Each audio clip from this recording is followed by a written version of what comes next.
It's Week 14 of the National Football League, and we'll be watching the Browns' rocket-armed quarterback. After his last game, now across 3,000 yards for the season. It's the Browns and the Seahawks, and it comes your way next on EA Sports. We are just a stone's throw away from the Rock and Roll Hall of Fame as we get set for football at First Energy Stadium in Cleveland, Ohio. Today, it's a Week 14 matchup that should be a good one between the Seattle Seahawks and the Cleveland Browns.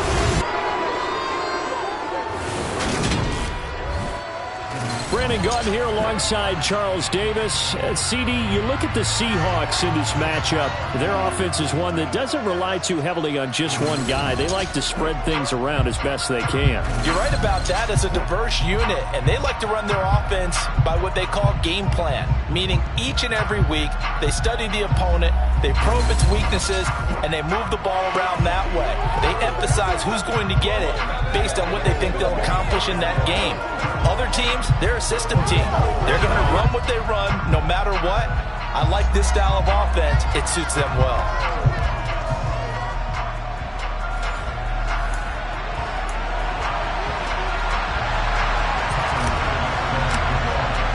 Three-quarters of the NFL season are complete. What lurks in our final month? We're underway in Week 14. And that'll carry over the back line of the end zone for a touchback.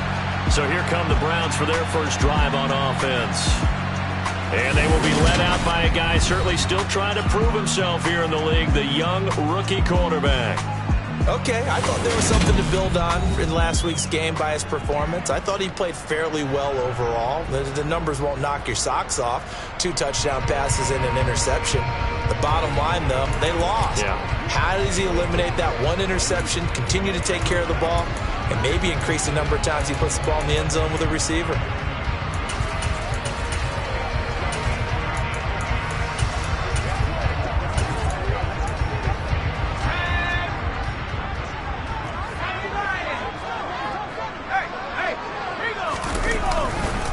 They start on the ground with Nick Chubb, and he'll take this ahead for about 4. Second down coming up.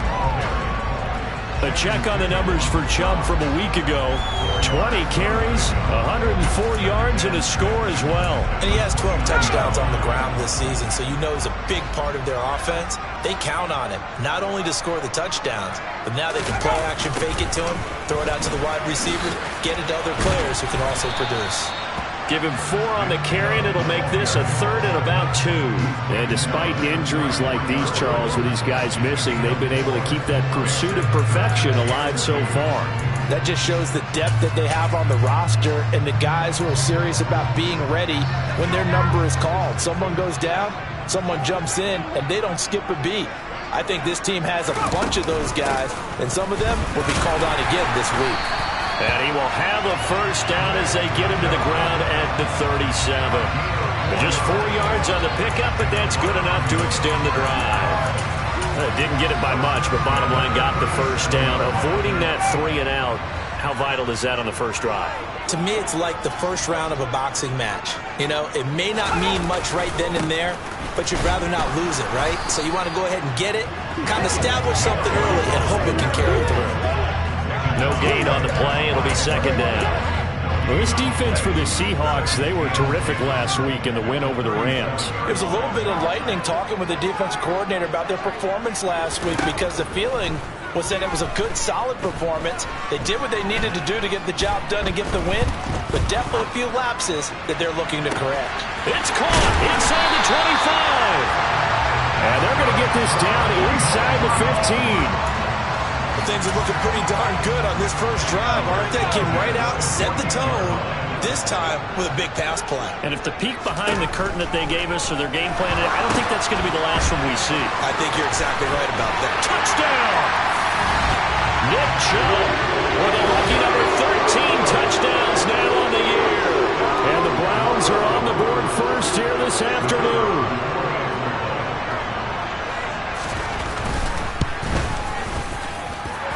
Point after, right down the middle. And that makes the score 7-0. So that drive, 6 plays, 75 yards. And it ends with a touchdown for Cleveland. Taken in at the 3. And beyond the 20, but not by much. In fact, just a yard pass there to the 21. So out come the Seahawks now for their first possession. And a look here at their signal caller, the 5th-year quarterback. And if you go by the numbers, he's had a Pro Bowl-type season. And maybe that's even selling him a little bit short. He's the NFL leader in touchdown passes to this point in the year. And with the end of the season not too far away, he's got his guys playing at a very high level.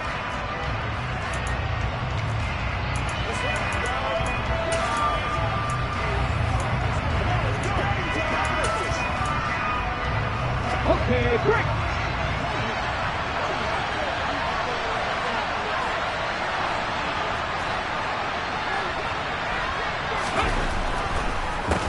Here's Walker to start the drive. And that didn't fool anybody. He's going to be dropped to the backfield. A loss of a full 3 yards, and now it's 2nd down. When a draw works, it can be a thing of beauty. But when it doesn't, oh, it can...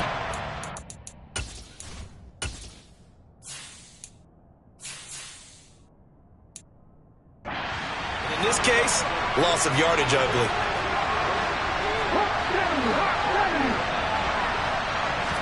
Second and 13. Man open, that's Anthony Schwartz. And they'll get 8 out of this before being stopped at the 28. We'll see what kind of mindset they have here offensively after giving up the touchdown on the opening drive. And based on our time with them, prior to this game, I feel like they've got a good mindset going in. In fact, the discussion that we had with the coaching staff was, we may give up some points in this game, so our offense has to be ready each and every time to either equal or try and get us ahead and try and keep us ahead. This is their chance to respond to that first touchdown given up. An excellent pickup of 20 yards. I know at the end of games, coaches always tell us that no one play won or lost a game.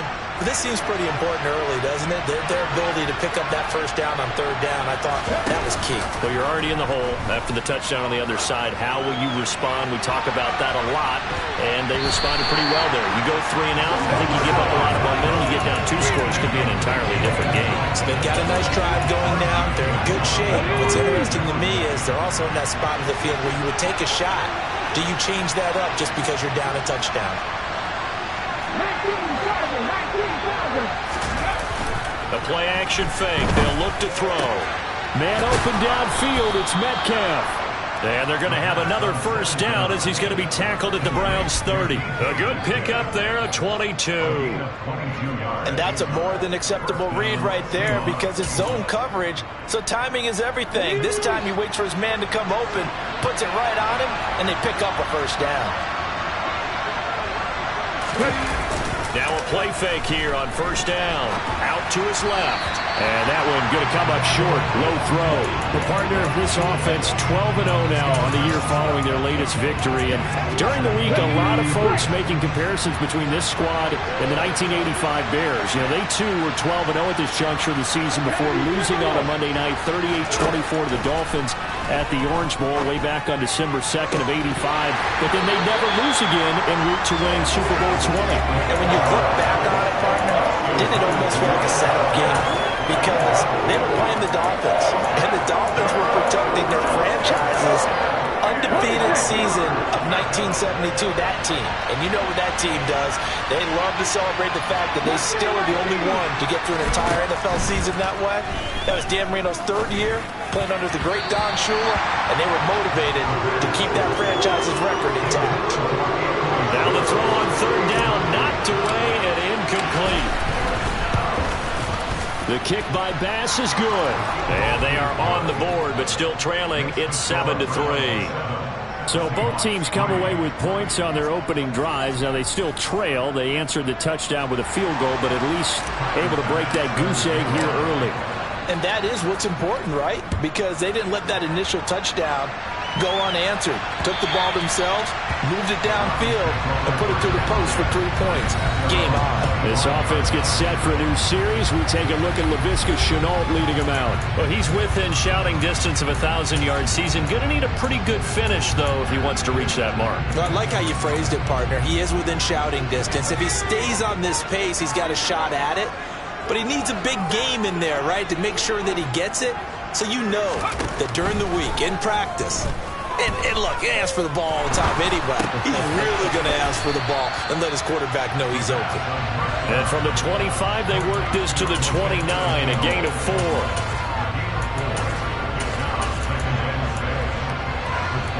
Second and 6, just inside the 30.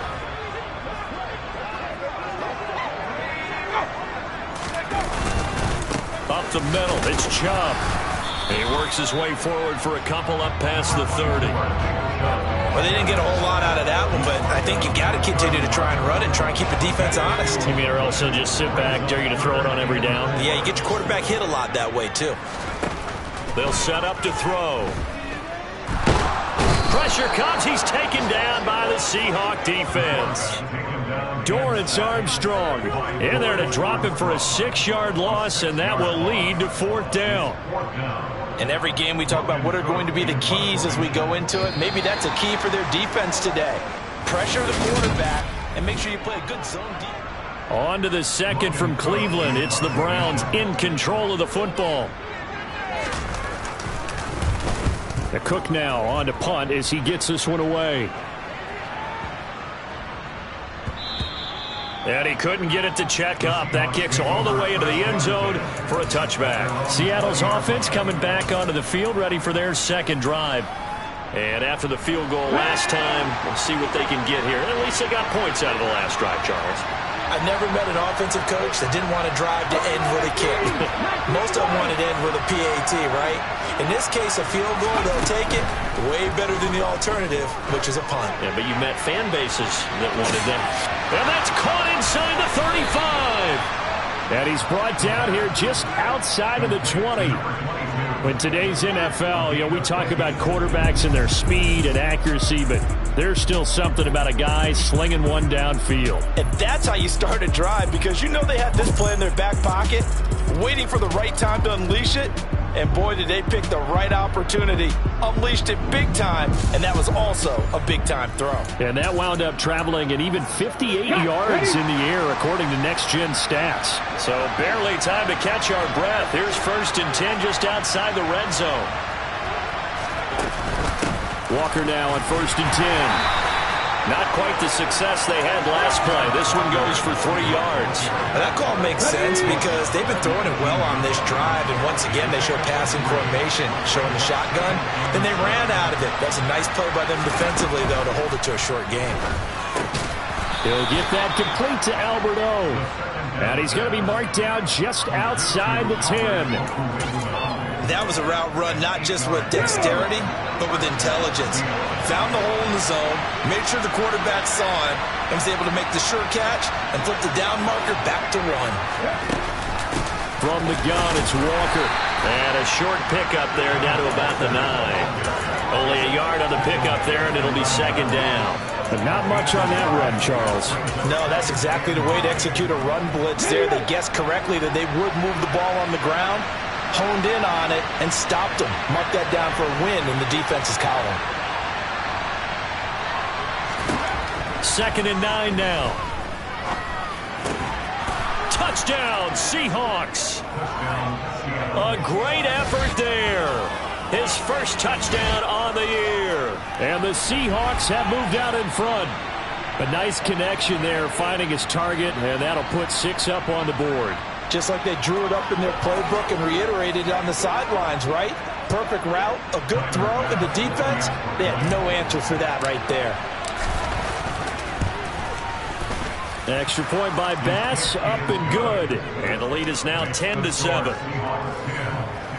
So the drive there, 5 plays, 80 yards.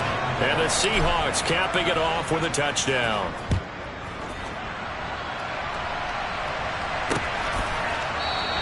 The return man down to a knee, and this will come out to the 25-yard line. The offense trots back out there. Let's turn our focus now to Nick Chubb. And he's closing in on that number that all running backs circled beginning of the year, the number 1,000. Could do it on this drive.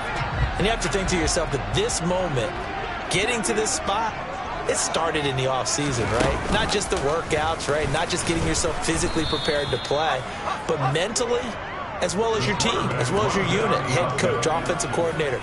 We run the football. We give you opportunities. He's taking advantage of it. And when you get this close to the mark, you just hope things don't tighten up, right? You probably want to get there and get it in your rearview mirror. You really do, don't you? Because now it becomes predominant, and you wonder about play calling as well. Do you want to call plays to get that out of the way, or plays to win the game first? That becomes the burden of the play caller. A loss of a yard there to start out. That leads to a 2nd and 11. From the shotgun, he'll look to throw.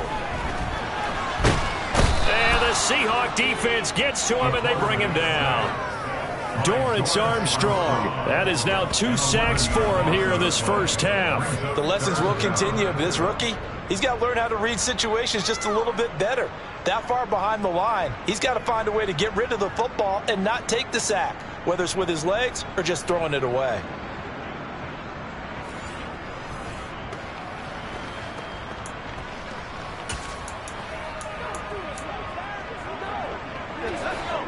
And some secondary help here for the defense in the nickel on 3rd and long. They'll drop to throw. Toward the sideline, it's complete. An athletic grab, but still well short of the first.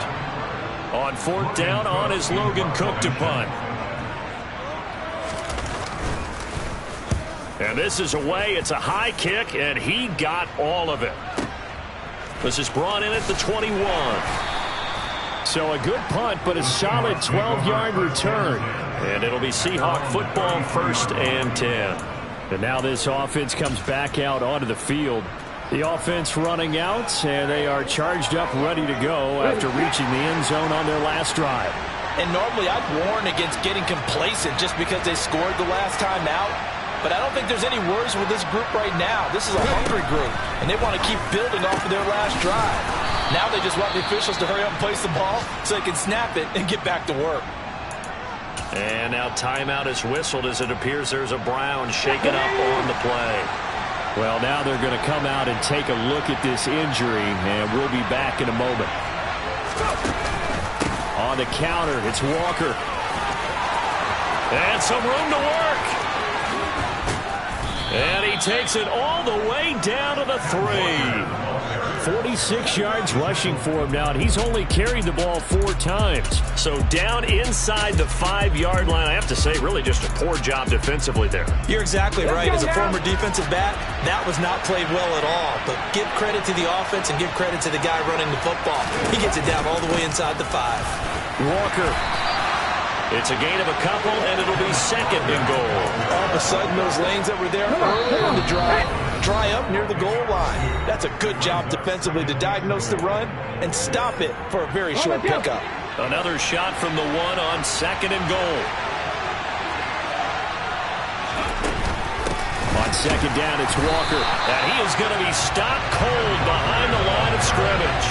That backs him up 1 yard and brings up 3rd down. And now 3rd and goal coming up. The loss on 2nd down.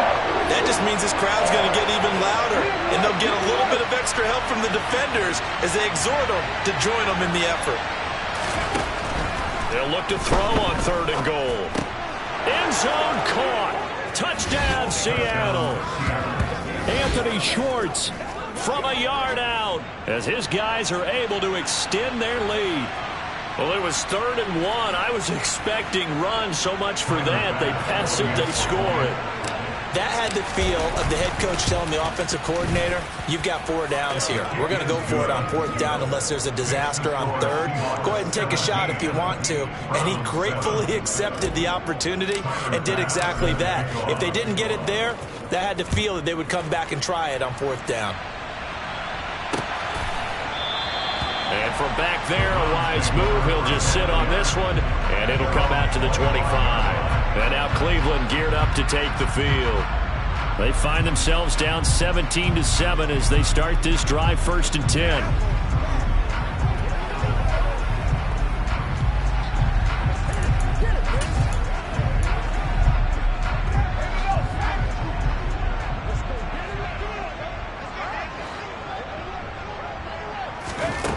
They'll come out throwing here to start the drive. And the throw left sideline here is caught, but they'll rule it incomplete. Couldn't keep his feet in. Second down. An incomplete pass leads to 2nd and 10 from the 25. He'll look to throw. This one complete to his fullback out of the backfield. And he's upended at the 33 following a good pickup of 8. Going out wide, finds Chubb. And he'll be taken down, but he does have first down yardage. Now a timeout called for by the offense as they'll stop it with just over a minute to go before halftime. Again, he'll drop to throw. There's another catch by the running back, Nick Chubb. And they'll get him down on the other side of midfield. Now the Browns signal for the second of their timeouts as they get the stoppage with a little over 50 seconds to go in the first half. Pressure comes. He's taken down by the Seahawk defense. Sacks, a growing theme in this first half. This is 2nd and long. And pressure coming, and they got him once again. That winds up pushing him.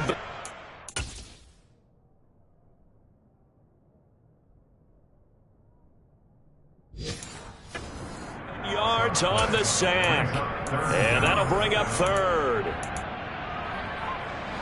Need something from deep in the bag of tricks here after 1st and 2nd down went backwards. It's 3rd and very long. Well, we're in the latter stages of this season. Everybody's getting antsy, so antsy that we're going to skip the halftime and get ready for the 3rd quarter.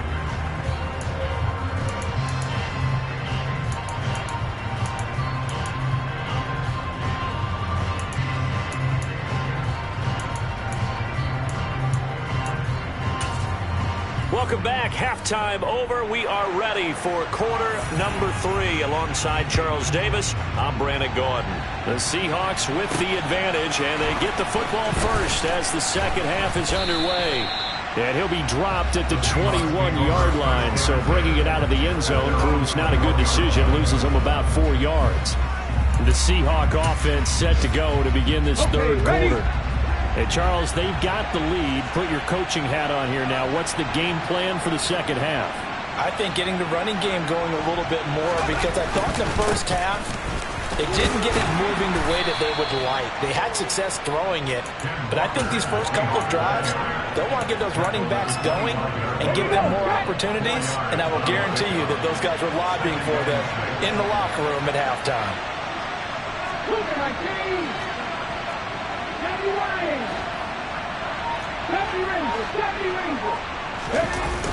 Here's a play fake as they set up to throw. And this one taken in on the right sideline, but not in the field of play. They say it's incomplete. The throw led him a little too far. It brings up 3rd down.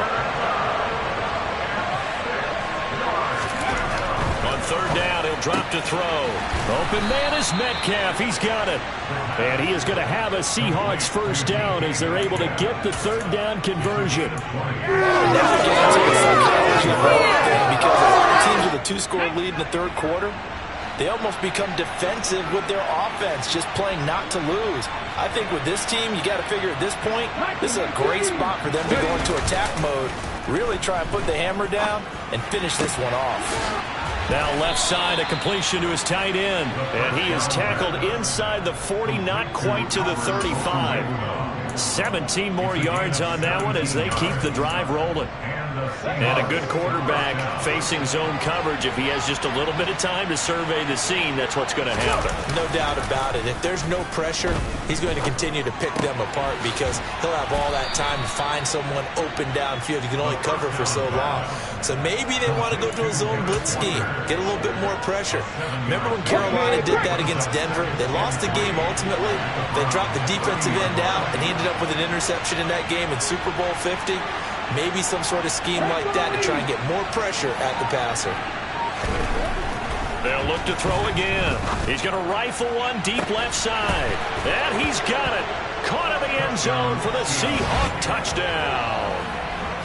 DK Metcalf, 30 yards. And his guy's now an extra point away from taking a 3-score lead. That drive that really increased their cushion, Felt very military to me. Very precise, methodical. That's one of the words you've taught me. And they just got it done. And slowly but surely now starting to pull away a little bit. Things looking good for them here in the third quarter. Not only pulling away, but you mentioned that slowly but surely. You also drain clock, too, with a drive like that. So you really give yourself an advantage. Bass on for the extra point.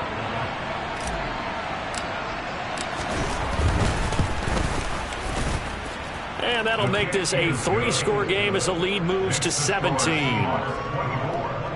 So the drive there took 6 plays. And it's DK Metcalf who finishes things off with a touchdown reception. After the touchdown, Bass to kick it away. And this will be a touchback as that sails over the end line. Here's the Browns now. They get set for their first possession of the third quarter.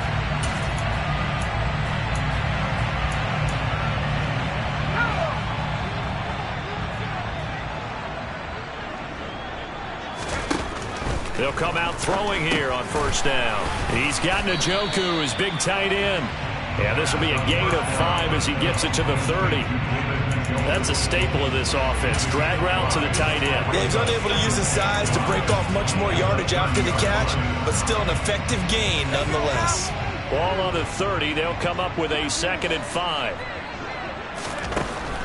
Back to throw. Nothing open downfield, so he'll throw it away. I'm sure it was a tough halftime trying to figure out some strategy to get things going. Trailing by a lot when they went into the locker room. He's just trying every avenue to spark his team here to begin the third quarter. Not a lot going on that play, though. They'll look to throw here. To the sideline, he's got the catch, and he kept the feet in bounds. Well done. Excellent play there on third down. Give him 25 yards. So from Seahawk territory now, it's 1st and 10 at the 45-yard line. They'll stick with the passing game as he looks to throw. That's going to be caught. It's Shenault. And he'll be brought down at the 27. Well, we talk all the time about playing situational football. Right now, I think the scoreboard is dictating what they need to do. Where they are in this game, they've got to push the ball downfield, take their shots, try and get big chunks of yardage in a short amount of time. That was a nice play there. It's caught. It's Shenault again. And he gets it inside the 10 to the 9. He's been a one-man wrecking crew these last couple of plays. This time 18 more and a first down. Back to throw again. Got a man and he hits him in stride. Touchdown, Browns. LaVisca Shenault, a 9-yard touchdown grab. And the Browns are able to make some inroads here to that deficit. Extra point right down the middle. And the lead down to 10, 24-14. After the touchdown, Cook now to kick this one away. Taken in at the 3. And he'll be tackled just shy of the 25. The Seahawks offense now, they get set to go back to work. This now a 10-point game, so things tightening a little bit after that last score.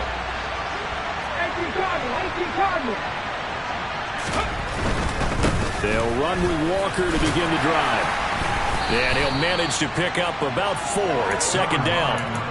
Not a whole lot there. The defense was ready, it looked, for that run-pass option. You get the sense that next time he has that opportunity, he may keep it himself and get to the perimeter. Probably owes his back a little bit of an apology on that one. Sticking with Walker on 2nd down. And they're able to get this one across the 35. A gain of 10 as they look to add on to this 10-point lead. Line of scrimmage, the 37 on 1st and 10. They're going right back to Walker. And they bring him to the ground just shy of midfield. Now we're going to get a timeout here as it looks like there's a Seahawk injured on the play. Well, the medical staff is going to come out here and take a look, and we will take a short break.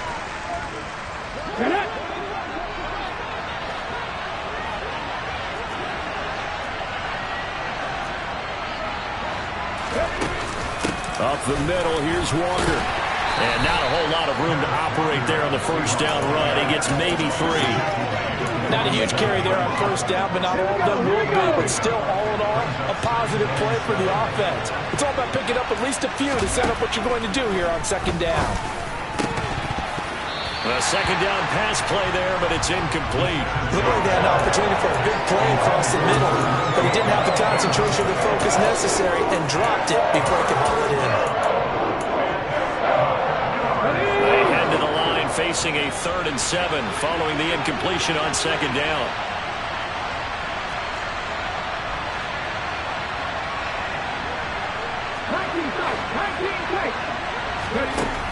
They'll look to throw. There goes a deep ball, end zone. And this one dropped in the end zone. Looked like a touchdown, but not to be, and now it's 4th down.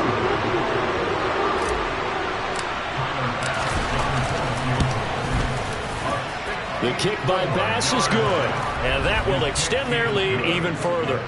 But for almost 8 years, 64 stood as the NFL record for the longest field goal. That has since been eclipsed. It's now 66, but still 64-yarder. Pretty impressive, CD. Absolutely agree with that, because if you drill a 60-yarder in an NFL game, you've got a lot to be proud of, record or no record. And only a handful of guys can even attempt it. Excellent job there, putting that one through the pipes. The Browns drive about to get started. A long drive last time out for this offense, Charles. If you remember, they started basically in the shadows of their own end zone, marched it down the field, and a lot of that was through the passing game. And partner, as a former defensive back, I'm having almost a physical reaction watching what's happening right now. But let's give credit where it's due, because they've done an excellent job moving the ball through the air. Secondary getting picked apart, pass back. And we're back now here in Cleveland. Maybe a good spot to take a shot. Here's 2nd and a yard from the 34. He'll look to throw. This is the tight end, Njoku. Second catch for him today, and it'll wind up a first down. That right there, career catch number 541, and that's significant because it ties him with Hall of Famer Kellen Winslow, who also obviously played the tight end position. Yeah, and helped revolutionize it when he was in San Diego. But how about what we're seeing right here? You talk about 541 catches at the tight end position. You talk about lofty territory, rare air. And he's taken down, trying to do a little too much, getting outside of the pocket, and it results in a sack. Taken down for the 5th time this game. Multiple defenders there to get him. And they need to work to at least get some of this yardage back after the sack. 2nd and 19. There's a ball thrown right side and complete. Now he's going to get this all the way down inside the 35. 36 yards on the play. Well, partner, I'm not sure how this drive's going to end, but how about the way they flip field position there? A nice attacking play that picked up a heck of a chunk of yardage. On first down, he'll drop to throw. They set up the screen to Chubb. And they'll work this down inside the 30. One thing I think that's safe to say defensively, the tackling's been really good. And because of that, it's been very, very hard for them to move the ball because you're not getting the benefits of run after catch. You're tackling them almost on the spot. That means you have to run extra plays, harder to move it. And that is, I think he caught it. He did, but they'll say out of bounds. It'll be incomplete. Give him big credit for his coverage right there, because when he saw the route break deep, he stayed in position to prevent a completion while avoiding any risk of a flag. The Browns on 3rd down. They've converted 3 out of 5 thus far. This will be 3rd and 5. Throwing there, but this pass is going to wind up.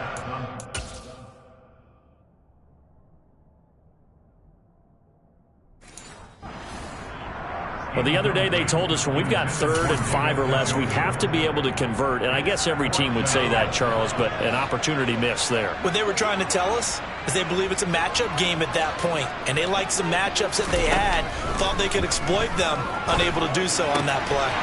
Able to complete this to Chenault. And he's going to pick up the Browns' first down. It's a gain of 12 on 4th. The time to pull out the stops is now, and they convert there on 4th down. So this offense able to convert on fourth, and now a fresh set of downs here, 1st and 10. They go up the middle with Chubb. And this has been a familiar sight all afternoon as they stop him behind the line. He'll lose a yard there, and it's 2nd and 11. I think it's pretty evident. We can say what a difference a week makes. Last week, he ran pretty much wild, didn't he? Did pretty much what he wanted to do. But this one, they've stopped him cold. That, to me, that's good scouting and even better execution. Yeah, and he's going to have to eat this one as down he goes. The defense rising to the challenge and setting him back on the sack. Remember, throughout my career here in defensive coaches always say, guys, you've got to earn the right to rush the passer. Well, they put themselves in a great spot with this big lead, and they know they've got to throw the ball. These pass rushers have to be salivating. It is pin your ears back time indeed. Now on 3rd and long, they'll look to throw. Under pressure, they got him again.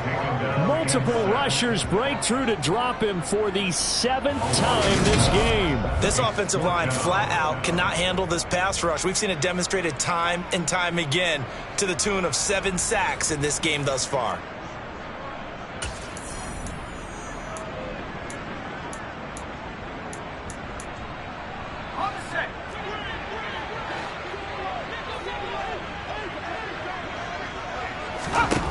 Got to try it here. He's back to throw. And it's incomplete. They cannot convert, and they turn it over.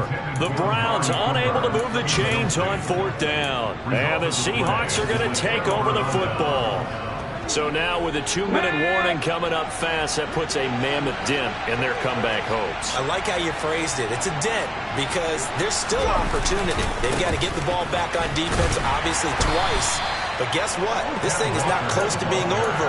They need to go ahead and play it out. Not over. As you said, 2-score game still. No gain on the play there. 2nd down. Defensively, no doubt they need a quick stop. Offensively here, maybe do you put it in the air on 2nd down, or do you go ahead and keep it on the ground, keep that clock moving? A lot of people would ask that question, partner, because sometimes throwing the ball might actually be the path of least resistance. But in this case, it's a matter of trust. How much do you trust your quarterback? Because you throw the ball and it goes awry, you really don't look smart as a coach. Yeah, and then you stop that clock. And this is incomplete. Oh, he looked like he had a pretty good line on that one. That would have been a big play, but he could not pull it in. 3rd and 10. Expect a timeout right away if they can't stop him here.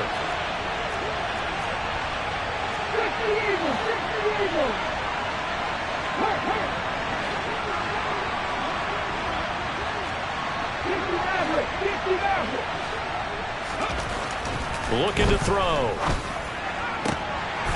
And this one is incomplete. Oh, I thought he had that one, and that was nearly a big 3rd down conversion to give this drive some life. Instead, they're on the spot and help separate the receiver from the ball. And here's Dixon to punt now as he gets this one away. This one will sail out of bounds. It'll depend on the spot here. And the side judge says that went out at the 7-yard line. The field position game, such an overlooked facet, Charles, of an NFL game, but this offense, they're going to be pinned back. What an ideal punt. An ideal punt, and it leads to that term complementary football, because them doing that puts their defense in a great spot, doesn't it? Gives them a chance if they want to be aggressive. He's got a man, complete. And all the way in, touchdown, Cleveland. LaVisca Chenault with his 2nd TD of the game, his 6th on the year.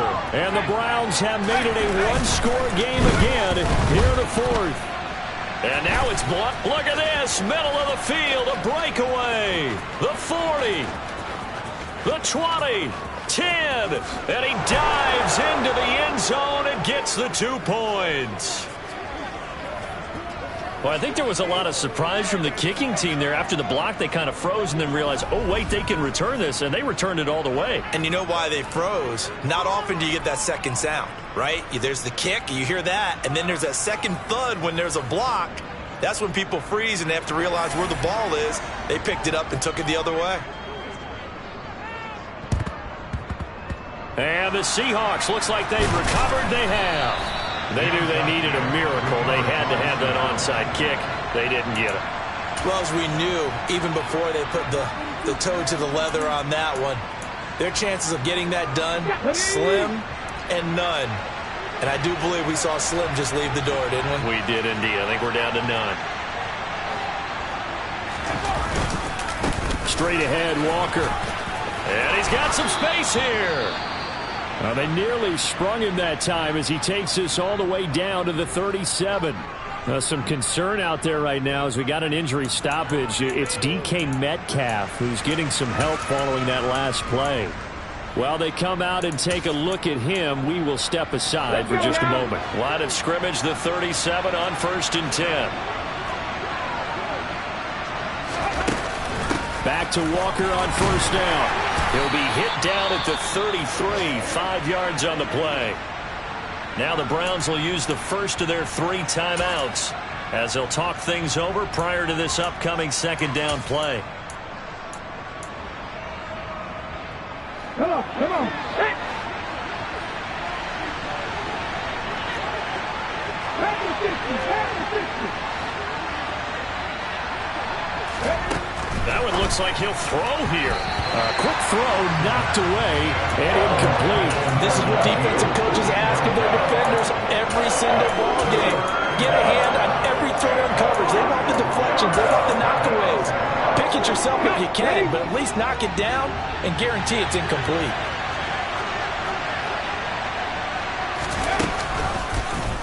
He'll decide to keep this once more. And he will lose yardage back to the 34-yard line. Now a 2nd timeout called for by the defense as they'll head to the sideline and talk over what to do next. The kick by Bass is good, and that will extend their lead even further. So they settle for just the 3, but clearly right now anything helps trying to salt this one away in the 4th. Without a doubt, obviously a touchdown probably would have been the final nail to finish this thing off, but they still ate up time, got points. So while it's not mission accomplished, it's darn close.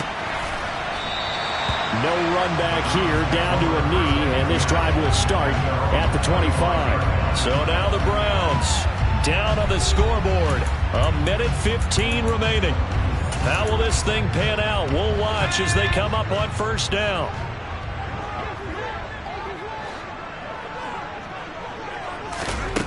They'll try and start this drive in the air. Toward the sideline, and that is a nice catch as he's able to tiptoe his way out of bounds. That's good. The completion there for 7 yards, and that'll bring up 2nd down.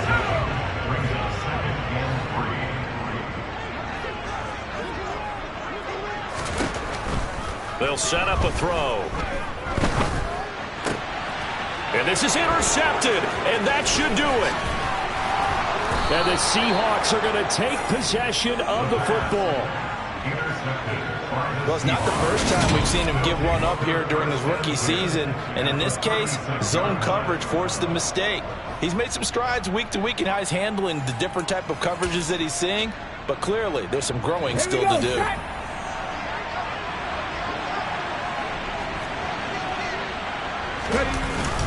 Up the middle they run. It's Walker. The Browns will quickly use their 3rd and final timeout as they get it with under a minute to go now in the football game. So they come up on 2nd down. If they can get another run like we just saw, would likely put an end to this thing.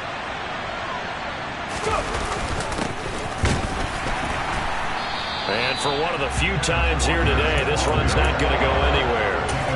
No gain on the play that time, and they'll look to convert on what will be a 3rd and 4. Charles, why didn't they just take the knee there? You're asking the question that I'm asking as well, because we've seen a lot of football where coaches decide maybe they get a little greedy. I don't know if they're doing it for stats or for what reason. We've seen it happen in college. It happened in the NFL. The miracle of the Meadowlands. All they had to do was take a knee and the game was over. The Giants ran it one more time. Ball popped free. Philadelphia picks it up and wins the game. What year was that? 1978. I think it was in November. And the second wave of tacklers is going to get him as they stop him behind the line. That'll back him up 2 yards and also bring up 4th. And we will get a timeout with 2 ticks left. Well, they could just run this clock out, but here is the field goal unit on 4th down. And the kick is good. So you wonder how this one might be remembered the next time these two teams meet. But until then, this game's over. So the victory here for Seattle. And this not always an easy proposition, Charles. You had a West Coast team that traveled east, but they got the job done. And there's so much that goes into it because your body time and your body clock different from what you're used to west, because if you go east, you're going to lose up to 3 hours, right? So is your body going to be awake when it's time to play? A lot of teams actually rehearse it. They practice it. Maybe the week of the game, they